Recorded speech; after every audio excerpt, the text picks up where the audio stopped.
Hello and welcome everyone to UVic Ready Pre-Arrival Prep Session. Joining you here today, myself, Sundos, and Olivia, Maya, and Jean. We're happy to be part of your preparing to coming to Victoria and UVic, and we hope you find the information valuable today and helpful. To start us, I'll just make sure that put this disclaimer that this session is intended to provide general information. It is up to date for today, December 12th of 2024. If you have any specific case questions, we will appreciate it if you send us through the icsinfo@uvic.ca to follow up with your inquiry. And to start us in a good way, I'd like to start with saying that we acknowledge and respect the Lekwungen, Songhees, and Esquimalt peoples on whose territory the university stands, and the Lekwungen and Wusanich peoples whose historical relationships with the land continue to this day. I know some of you, this might be their first session here at UVic, and you're wondering or want to know more about why and how we acknowledge the territories at UVic. There is a link at the bottom of the screen here that can help you or get you started with understanding and learning more. As I just introduced the team here, we are from the ICS International Student Advising Team, and we provide non-academic advising on immigration and settlement information. There is a wide topics that we help students with and support. And as you can see on the screen, our how to contact us and our immigration drop-in hours. Today is a session packed with information, so we'll get us started, and please keep your answers, keep your questions to the end of the session. We will make sure we answer all of them. Okay, so everyone, I know you must be excited. You're about to travel soon, coming to Victoria. And just we want to make sure that you have or know some information of what to expect before coming. You've probably looked at where Victoria is on the map. So it is on the Vancouver Island. It's a small island on the west coast of Canada, and not to be confused with the Vancouver city. Victoria is a beautiful city where there are beaches, mountains, and forests, and a lot of a beautiful natural space. This is a city of population for more than 400,000 people. And you might have already chosen Victoria because you heard of the beautiful weather around the year. We do have dry summers, a few days that can be a little bit hot, but the rest are beautiful sunny days. Fall and winter are known for their rainy days. And although Canada is known for its snow, Victoria in particular rarely gets snow. So maybe you'll see snow once a year. UVic in particular within Victoria is located 20 minutes from downtown. It's a huge green campus where you're gonna love, being on campus as well. And you'll be joined with more than 20,000 students on campus. So if you've already started packing, I hope you haven't closed your luggage yet to make sure you have the following items with you. So for anyone who's on a specific medication that they know that they will need for their continuation coming here to Victoria, we'd advise you to bring your 3-month supply. This will give you time to, until you're settled, you can get an appointment with a physician, get your prescription continued here. This will make things, easier for the first few months. If you have any medical conditions where you can get your medical records from your doctors, your doctor's notes, prescriptions as well, this will be great. So you can again follow up with a doctor here. Vaccination records as well would be great that to bring them over with you. And a note that if anything is not in English, it will be great that you can translate them and bring them with you. That way you can save money and time while you're here in Victoria. Any payment methods, make sure you have it just in case, like if you have your credit card, travel check, whatever you need to be secured here. Driver's license for people who plan to at least rent every now and then, or maybe wanting to own a car here. That will make it easier for you to use your driver's license. And I know, of course, the biggest part of our packing is clothes. As I mentioned with the weather, so just keep in mind that, you know, how much clothes you want to bring with appropriateness of the weather we have here in Victoria. And of course, you know, remember that you can buy anything here. So if even if you felt like you're missing something after you came, you can get it. One thing I would mention that during winter time, all of the indoors are usually warm. So even if you're like wearing your jackets or jumpers, you know, make sure you're wearing layering that you can take off or on depending on where you're at. You can buy any toiletries here in Victoria, but if there are specific ones that, you know that you wouldn't be able to find anywhere, then of course, make sure you bring them. And something that we forget because we're so excited to travel, that we forget to bring something as a reminder from home. So a souvenir or a gift or, you know, maybe even a picture frame that you have by your bed, something just to keep as a nice remembrance from home. What we do not recommend to bring with you is large amounts of cash. And there is a link here to just to check what is the maximum amount and, you know, what to do when you bring cash in. Food as well. We live in a multicultural city where you're going to find most of the ingredients from all around the world available to you. But just in case there is something you really, really feel keen about bringing, please check the guidelines just to make sure that you are allowed to bring a certain food item and make sure you're declaring it by the border.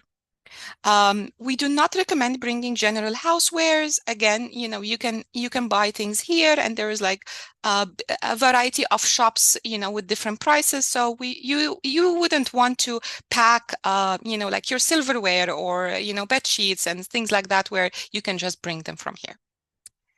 Okay. Um, Arriving to Victoria can, you know, you might be coming in different ways. Either you are arriving directly to Victoria's International Airport, or you're coming through Victoria, then taking the ferry and going through Vancouver, then the ferry, and then arriving to Victoria. As long as you know your plan, you know the address where you're going to be arriving in Victoria, and we will talk about housing in a bit and just like the planning, but just like making sure you know where you want to be at in the first few days by arriving. Please also know that taxis are available by airports and the ferries, and they actually accept cash if you would like to give them so, or use your credit card. If you have downloaded the Uber or Lyft app, that can also be an option. The buses are also available by ferries and airports, but you just want to make sure you know their bus schedule. BC Connector is an option for you if you are arriving by Vancouver Airport and you want to take a bus from there to take you to the ferry and then take you to Victoria. That is also another option. Speaking of transportation, the kind of transportation you will find on and off campus would be the bus. And actually for UVic students, there is a discounted rate, and I will mention in a bit, for students to be able to use the bus through what we call a U-Pass. You'll just have to activate your benefit code that gives you that discounted rate and use either the card that you can see on the screen here or the app. The bus passes will start from January 1st. So if you are arriving before that, and I assume many of you would be, it just won't be activated yet, or that discounted rate at least, but you can, fill it in with money before that and use it. We recommend making sure you have either Google Maps or the BZ Transit app, just so you know when the buses are coming, where are its routes and things like that. If you're into biking, on campus and the city of Victoria are actually bike-friendly places, so that would be a great place to bike if you're into it, that. And there is a bike loan program that I also linked here on the screen that can, help you get a bike if that is what you're interested in. And of course, if you're driving, then you just familiarize yourself with the parking information on campus. So we're trickling into, okay, so it seems like you've arrived in Victoria. What do I need to do for the first few days? So think of this as like kind of your checklist. Number one is make sure you get your one card. So it is your identifying card while you're here on campus. This would be like your first stop to what you want to do. The one card is located in Jamie Castle Center on the first floor, and actually us, the ICS team, is on the second floor. You would also want to activate your UPass benefit code, even if you activate it a few days before January 1st, just to make sure that things are going well. And again, those slides that you will receive afterwards do have the links for those. You want to make sure that you got access to your UVic online tools, set up everything that you need to, or just familiarize yourself as well with the resources. And while on campus, no matter what department you'll be joining and what buildings you're studying at, you want to make sure you know where the student union building is. It's the hub for all students. Also, check out the clubs and course union days and see if you're interested in joining any. Most importantly here is the attending the International Student Orientation events. Some will take place online, and others will be in person by January. So we hope you make sure that you know the dates, you have registered, and you're gonna join us. And of course, explore Victoria. Some of you by this point will tell me Sundas, but I don't know even where I'm gonna stay. Please help. Okay. So if we talk about the on-campus housing, or what's known for also called residence, if you had already applied and by now you should have received a room offer, then just make sure you have read the emails that you've received from residents carefully. You know when is your move-in date and so on. If you're not sure yet, or you haven't received the room offer yet, please contact resident services so they can help you further. But if you have not applied to on-campus housing by now, it is already the application's already passed, and I wouldn't say there is any chance for you to get it for this term, but you're welcome to apply for next term. But in that case, let's talk about off-campus housing. And it is actually a great experience for people to be living in the city of Victoria while they're studying at UVic. So you're getting the experience from everywhere. And I know as an international students, they wish that the ICS team would just tell them where to live, what are the best places. And it is a hard thing for us to give students, just because your needs are really different, and we cannot specify one or two places that is the best for everyone. So things you want to consider when you're looking for housing is obviously rental prices. We know that this can be my budget is my determining factor, but also the location, how far you want to be from the campus, whether this is an important thing for you or not.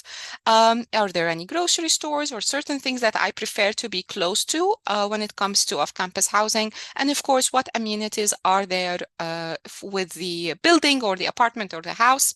And, if I'm off campus and I'm taking the bus, I want to know my, how frequent the buses are coming, where is the bus stop, and so on.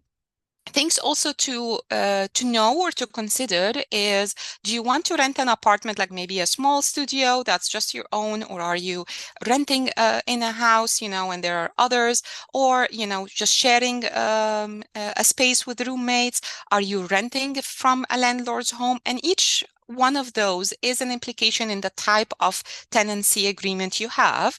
I have the link here for the off-campus housing from our website, just so you can learn more and understand the different types of housing.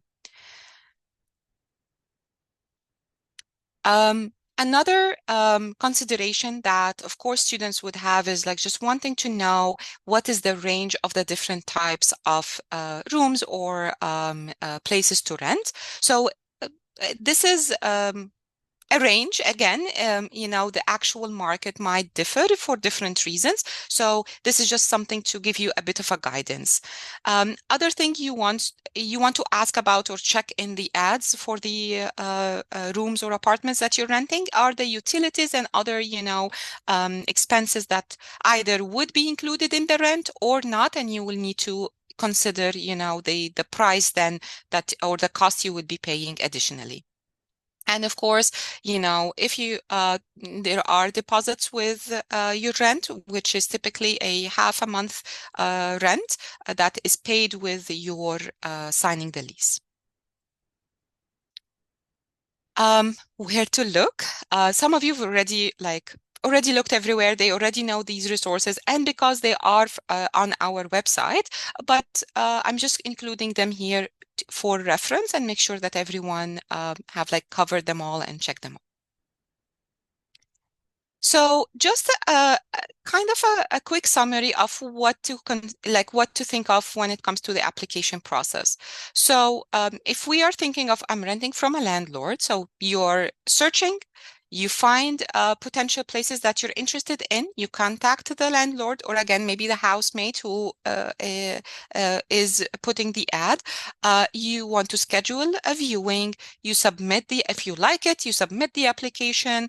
Landlord comes back to you checking that all of the papers you have provided is well, and then you accept and sign the lease. You pay the deposit. Do not pay the deposits before you sign leases, and then you move in.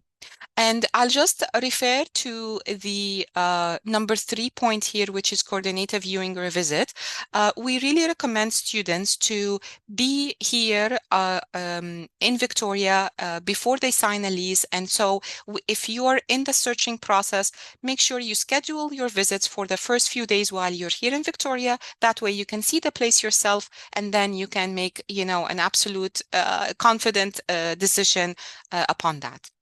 Obviously, some of you might not be able to do that. Maybe they're coming right at the end of December or something like that. Then at least ask for, if you know anyone already on campus, someone from, the community members or something similar, where you can ask them to go and show it to you in person, like they would go and maybe a video recording, a video call, or you can ask for a live video call with the landlord. Try to stay away from having the video recordings or just pictures alone for making that decision. I also included here some housing resources just to understand more your tenant, your rights as a tenant, and the duties of a landlord as well. And if you are unsure about anything, or you just have questions in general when it comes to housing and more, please feel free to contact us. I also want to remind everyone that we do have recorded sessions for searching for housing, and then, the stages afterwards that goes into more details when it comes to housing. So these are the links for them for you to check them. And I will now move to health insurance, which is another important topic that when it comes to being a student here at UVic. So in Canada, without proper insurance coverage, you might incur a lot of costs for your health needs. So as a result, all UVic students are required to have comprehensive coverage for the entire duration of their studies to ensure that that medical fees will not cause financial barriers, but also, you are taken good care of. And we know that this topic can be a bit confusing. We'll try to make it as simple as we can for this session. And we will talk about the two types of insurance you have here, the primary health insurance and the extended one. For the what we call mandatory temporary medical insurance, or for short, MTMI,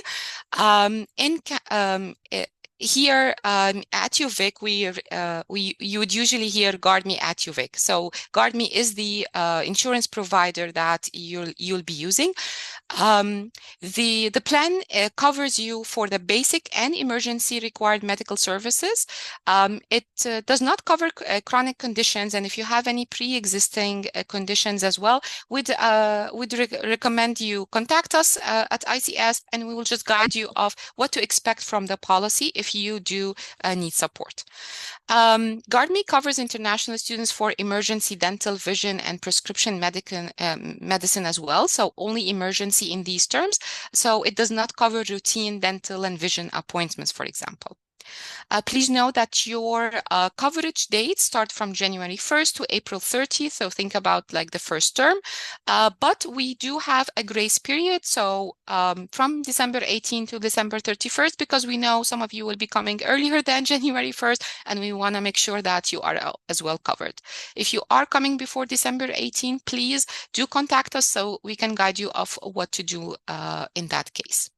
Please note that the MTMI fee is included in your tuition. So if you have already registered to classes, you should be seeing it on your student account. Using your GuardMe, the first step is that you will receive an email, and you should be seeing it within the next week, where you will have a link, and it will tell you to log into your online account, and you can see or access your health access card. And that way you can take a screenshot, or you can just keep a digital copy of it, because you will not receive an actual card.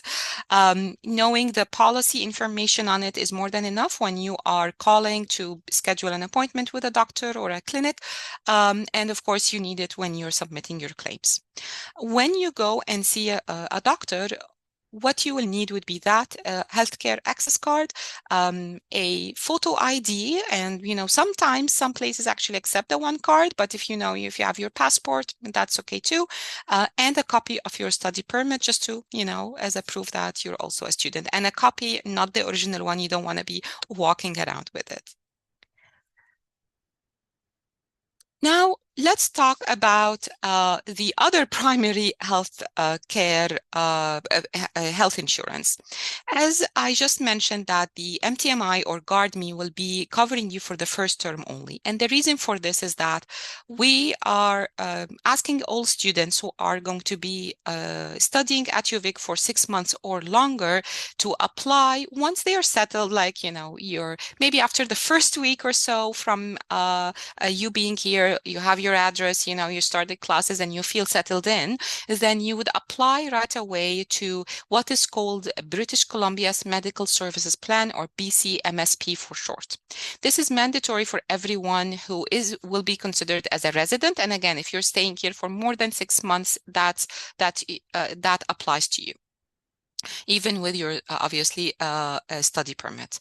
And the reason why we have again GuardMe is because within your first term, you actually need to have been in BC for 3 months before your coverage starts with MSP, and that's why you have GuardMe covering you, but at the same time you are applying to make sure you get processed and you get your excuse me, BC MSP health card in the meantime.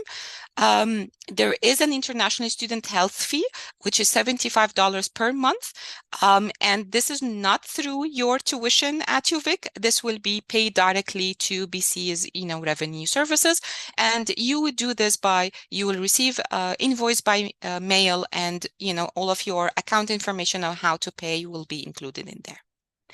Also, keep an eye out for when the ICS team will be sending out info on sessions we do where we help you submit the applications, like, in a group session, but we can also at any time, for either in a meeting or through emails, we help you and guide you on how to apply. Since I mentioned primary healthcare and what it covers, what about, Sundus, you mentioned like dental care, vision care, and maybe others like mental health care and paramedical like chiropractor, acupuncture, physiotherapy, gender affirming care. These are all not covered with the primary healthcare, so not with MSP and not with GuardMe. So that's why UVic makes sure that you have an extended health and dental plan that covers you or covers, percentages of those types of healthcare. If you're an undergraduate student, you receive that extended health and dental plan through the University of Victoria Student Society, and this is the one for the undergrads, but the graduate is the Graduate Student Society. Through their websites, you will be able to get more information on those kinds of coverages. I've listed here the two links, so just to familiarize yourself with, and the healthcare information, or I'm sorry, like your insurance policy information is very easy. It is the same for everyone. Your policy ID is your UVic number without the V, and your group ID as listed here on the screen. This is just like a quick summary of what I said, so I'll keep it for your reference for when you receive the slides. I know some of you might come with their family members, or maybe the family members will join them in a later time. We have a specific recording for students with their families, and the link will be in the slides. This is just because, there is a lot to talk about when it comes to family members, and we want to make sure we are giving you all of the information you need. I know by now everyone is like, Sundus, I need to learn more about the immigration documents I need to bring and what else. And so I will pass it over to Maya now to give you or to guide you through the immigration information. Thank you, Maya. Thank you, Sandos. That was lovely. And I know there was a couple people that may have come, after the beginning of the presentation, just to let you know that we will be sending the slides and the recording out to all those that registered for the session. And there are links throughout that you can click to if you've missed something at the beginning. So we will now shift our focus to immigration for the last portion of this presentation. So I will go over documents needed to travel to Canada and maintain status in Canada, study permit conditions, full-time definition, work authorization, and then finish up with some contact information that's relevant to you. And then we'll stop the recording and we'll open it up for some questions. So if you are not a Canadian citizen or a permanent resident or hold registered Indian status in Canada, you will need to have appropriate documents to study and to work in Canada. So most of you will need a study permit to study in Canada if your program at UVic is more than 6 months in length. So please also note that if your program has online components, a study permit is still required for your in-Canada portion of your program. So even if the in-Canada portion is less than 6 months. So most of you will also need to have a valid entry document to go along with your study permit. It can be either a TRV or an ETA, a temporary resident visa, or electronic authorization, travel authorization, unless you are a US citizen or exempt from having one. So some of you will also require a co-op work permit if your program has certain experiential learning components, such as practicum and internships or mandatory co-op work terms. So students are only able to apply for a co-op work permit after you are accepted by the UVic co-op program or a program that includes a mandatory work component such as a practicum or internship. So finally, some students will be eligible to apply for a postgraduate work permit after they complete their studies. So if you have a spouse or a common law partner or dependent children accompanying you to Canada, our team can support them as well. They will also need to ensure that they hold valid entry and status documents while they are in Canada. Okay, so for those of you who will be traveling to Canada In the coming weeks, you must carry support documents to show you meet the requirements to enter Canada. So you'll want to ensure that you bring valid passport or accepted travel document, valid temporary resident visa, or electronic travel authorization if required, valid letter of acceptance from the University of Victoria, a valid study permit or letter of introduction. You'll also want to download the UVic verification of enrollment, which can be downloaded from your online tools on the UVic website. And then proof of funds to cover your tuition and living expenses for your first year, as per IRCC's minimum requirements. And then some of you will also want to bring a valid immigration medical exam if required. So here is an example of the port of entry letter of introduction. So if your application is approved, you will receive a letter of introduction confirming the approval. Please note that this letter is not a study permit. It is proof that your study permit application was approved, and it authorizes the issuance of a study permit at any Canadian port of entry. So to avoid problems, make sure your name is spelled correctly and all other information is accurate on these documents. If anything is incorrect on your letter of introduction or visa, you can ask the issuing visa office to correct the document before you travel to Canada. If you apply at the port of entry, check your documents before leaving to ensure any necessary corrections can be made right away. Okay, and so here is what an ETA and a TRV will look like, and either will be issued if your application is approved from outside Canada, for those of you who apply for their study permit from outside Canada. There is no need to make a separate application for your entry document, as it will be automatically issued once your study permit is approved. If you are a US citizen or a permanent resident, you will not need an entry document to enter Canada, as you are exempt. Okay, and here's what a study permit will look like once it has been issued to you. So as I mentioned, your study permit is a status document and engage in a program of study. So when you receive your study permit at the port of entry, be sure to review the information and conditions carefully. So if there's anything incorrect, kindly ask the issuing border service officer to correct the document before you leave. So an example, if you're eligible to work on or off campus, you should ensure your study permit includes conditions reflecting your ability to work. If there's no work condition on your study permit, you should check with the border service officer to see if the conditions can be added to your study permit. If there is an error, missing information, or unusual restrictions on your study permit, you can consult with our international student advisors as soon as possible to discuss your next steps. Please ensure you are aware of your study permit expiry date and plan to extend 4 to 6 months before it expires. Okay. Other than the conditions listed on your study permit, as a study permit holder, you need to meet a few other conditions set by Immigration, Refugees, Citizenship Canada, or IRCC.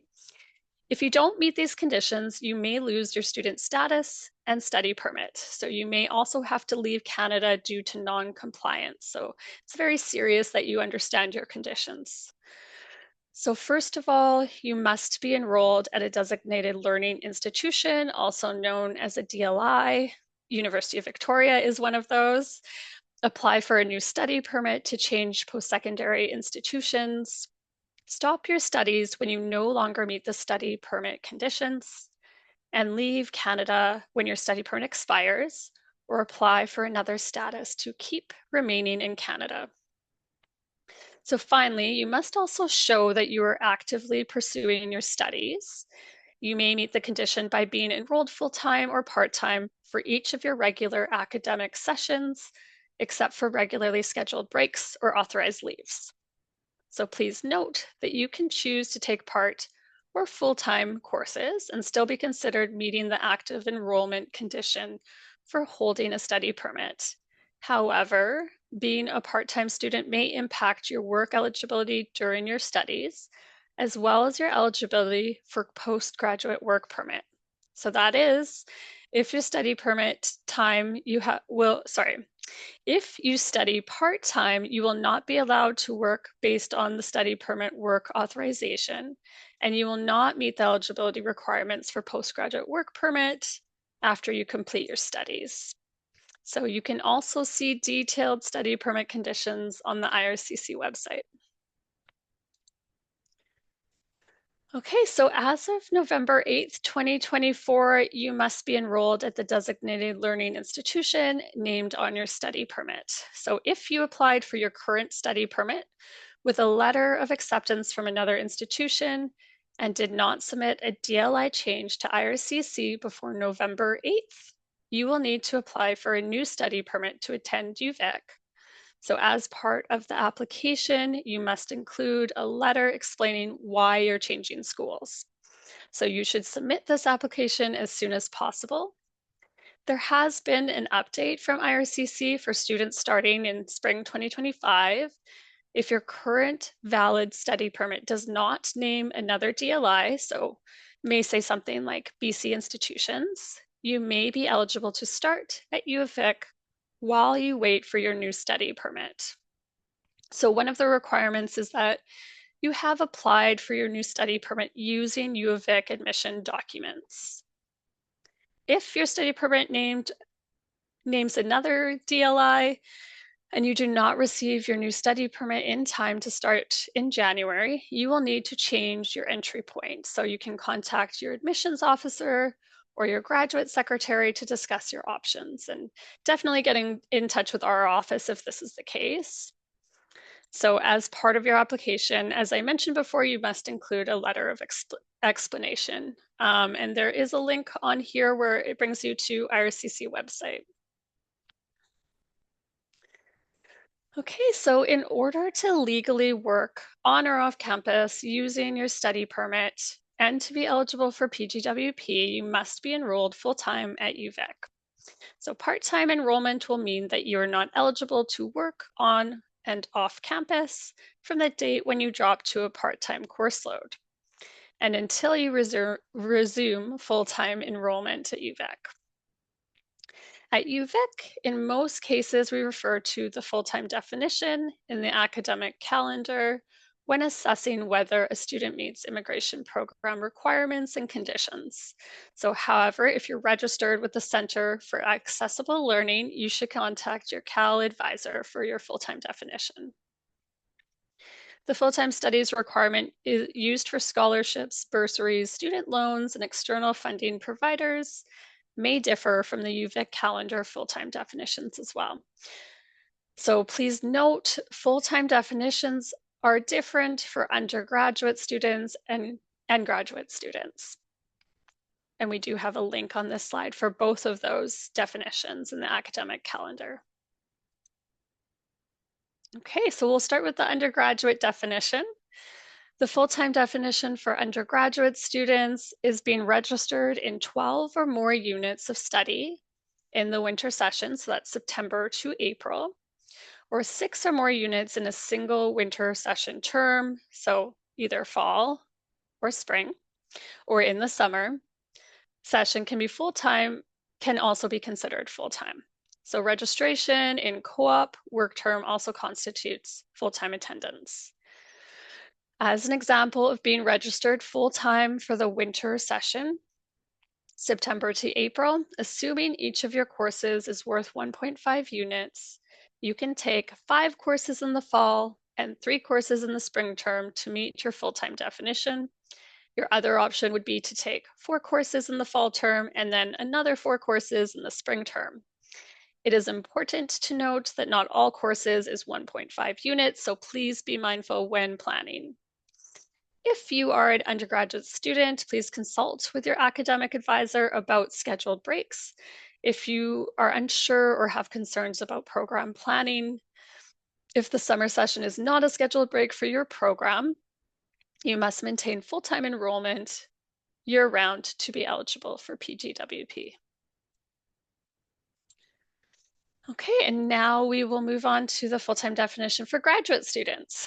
So the full-time definition for graduate students are to be enrolled in at least 3 or more units for a single term in winter session or summer session. So enrollment in candidacy exam, dissertation, thesis, project, approved exchange, jointly supervised doctoral program, or co-op education work term also constitutes full-time attendance. Please note that graduate students are required to have continuous enrollment, including summer sessions. So summer sessions are not considered a scheduled break. In addition to understanding the undergraduate and graduate full-time definition, all students must also meet your study permit conditions that I named above, and any leave, and leave taken from a program of study in Canada should not exceed 150 days from the date the leave commenced and must be authorized by the university. So if possible, whenever you're planning to take an authorized leave, we recommend you touch base with your international student advisor to ensure the leave will not impact your student status or your PGWP eligibility. Okay.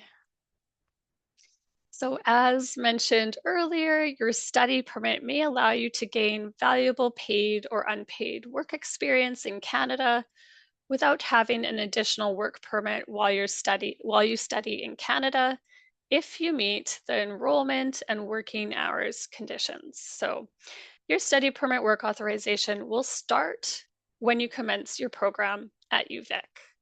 So, and this is very important to work with your study permit on or off campus. You must have a valid study permit with the on or off campus employment remarks. You must have a social insurance number, also known as a SIN, have started your program of study. You must be enrolled in a full-time course load during every regular academic session. The only exception for full-time requirements is in your final term when you're allowed to study part-time and still meet the eligibility to work only if you were full-time in all other regular academic terms throughout your program. Okay, so based on your IRCC's current policy, full-time enrolled students meeting conditions are allowed to work up to 24 hours per week off campus and unlimited hours on campus during regular academic sessions. If your program allows for scheduled breaks in the summer terms, you may be allowed to work full-time during your scheduled breaks as long as you maintain full-time status before and after the breaks. Okay, and there's a link at the bottom of this slide as well for later on when you receive the slides. Okay, so if your program at UVic includes a work component such as co-op, internship, or practicum, even if it is unpaid, you will need a co-op work permit. So the co-op work permit can only be used for work that is an integral component of your studies at UVic. To apply for a co-op work permit, you will need a letter from your UVic co-op, internship, or practicum program confirming that work is required for your program. Okay, so for those of you who are interested or may be interested in applying for the postgraduate work permit after graduation, PGWP is an open work permit that allows international students to gain more Canadian work experience after completing your program. So please note that policies may change without notice. These are some of the current eligibility requirements as we speak. So to stay eligible for this work permit under current policies, you must complete a PGWP eligible program that's at least 8 months in length at UVic, have maintained full-time status in your regular academic sessions, except for regularly scheduled breaks or authorized leaves, or your final term if you were full-time throughout. To be eligible for PGWP, international students must complete at least 50% of their program in person. So programs that are more than 50% online or distance learning are not eligible. You must prove your English or French language skills with a minimum level of Canadian language benchmark 7, and tests must not be older than 2 years. You must meet all other eligibility requirements set by IRCC, and there is detailed information on the IRCC website, including the requirements on how remote courses may impact the length of your work permit you receive. Okay, so please keep in mind that if you're planning to work in certain settings, then you will be required to complete an immigration medical exam. If you're planning to work in any of the jobs settings listed on the slide, including healthcare, school settings, or childcare settings, and you haven't already completed an immigration medical exam, you will be required to do so. And in most cases, you will also need to apply to change the conditions on your study permit or work permit. So these are only a few of the areas for which a medical exam is required, but you can see the full list through the link provided on the slide. So as an example, if you will work in a hospital setting in an administrative role where you wouldn't have direct patient contact, you would still be required to complete a medical exam. So if you're not clear about whether you may require a medical exam or about the process, please come speak with an international student advisor. Okay, so let's move on to social insurance number. This is also called SIN with the acronyms. To be paid for any work you do in Canada and to access certain government programs and benefits, you will need a valid social insurance number. International students with a work permit or with a study permit that includes the on or off campus employment remarks are eligible to apply for a SIN. So for more information about the SIN or income tax filing in Canada, you can visit the website on the bottom of the screen. We will be hosting a SIN application drop-in session in person on January 7th, 2025. So students who wish to apply for their SIN on campus can do so, and you can register at the link provided on the screen that we'll send out later. We can also put in the chat, I'm sure. If your study permit is still in process, so we understand that you may be anxious about what your options are as the start of term is fast approaching. Legally speaking, when you take online courses outside of Canada, you do not need a study permit. So if you're registered for online courses for your first term, or your program allows you to join the in-person courses from abroad temporarily, or you may be allowed to start your program online before your study permit is approved. However, we do not recommend students start their in-person courses from abroad, as starting your program remotely while your study permit is being processed does not guarantee a study permit approval. And there might be potential immigration implications on your work authorization or future PGWP length. So please consider your options carefully, or maybe schedule an appointment to speak with one of our international student advisors if this is the case. So if your study permit hasn't yet been approved and you're considering to start your studies from abroad but are registered for in-person classes for undergraduate students, you'll need to contact each of your professors and see if they're willing to accommodate your request. It'll be up to the professor to, make that decision, and they may say yes or no.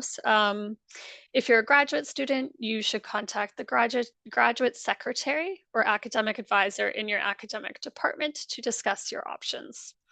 So in the case that your professors or department cannot grant permission to allow you to start your in-person studies online or join on a later date, you should watch out for academic important dates and prepare to drop courses before January 19th, 2025 to avoid tuition penalties or failing grade. I think it's also just really important to connect with either your admissions officer or your graduate secretary about other important dates that may be relevant to your program. It is important to note that any time spent studying outside Canada will be deducted from the length of your postgraduate work permit if you were to apply and it's accepted. Also, in some cases, if you cannot find enough online courses to make up for a full-time enrollment, your work authorization while studying, and again, PGWP could be impacted. So keep in mind that you can remain in your courses you have registered for now, but if you cannot start by the last day to drop for spring 2025 and receive a full refund is January 19th. And then, of course, if you have a spot at resident services, if you've been able to get campus housing, then you'd want to connect with them as well. Yeah, and please also be advised that if you're currently in Canada, you can also contact resident services if your study permit, if there's implications to your study permit, and you need to communicate with them when to start. Okay, so if you prefer to follow our recommendation to wait for study permit approval before you start your studies, for undergraduate students, make sure to consult with your admissions assistant. And for graduate students, you can contact your supervisor or your department about options for changing your entry point or deferring.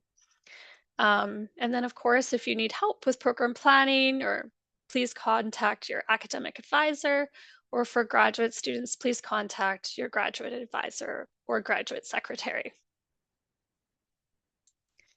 Okay, so also if you have any questions, you can always connect with our office. We have drop-in hours available. You can phone us, you can email us at icsinfo@uvic.ca. We also have our website that has a wealth of information on there that you can look through if it's during, the business hours are not open and you have some questions, you can see if that information is available on our website. And make sure to stay connected by following our Instagram, joining our GC community Facebook group, and subscribing to our newsletter that also has a lot of information in it. Okay, so this brings us to the end of our presentation. So for those of you who are watching the recording, thank you for tuning in. We can't wait to welcome you at UVic. Olivia, please stop the recording.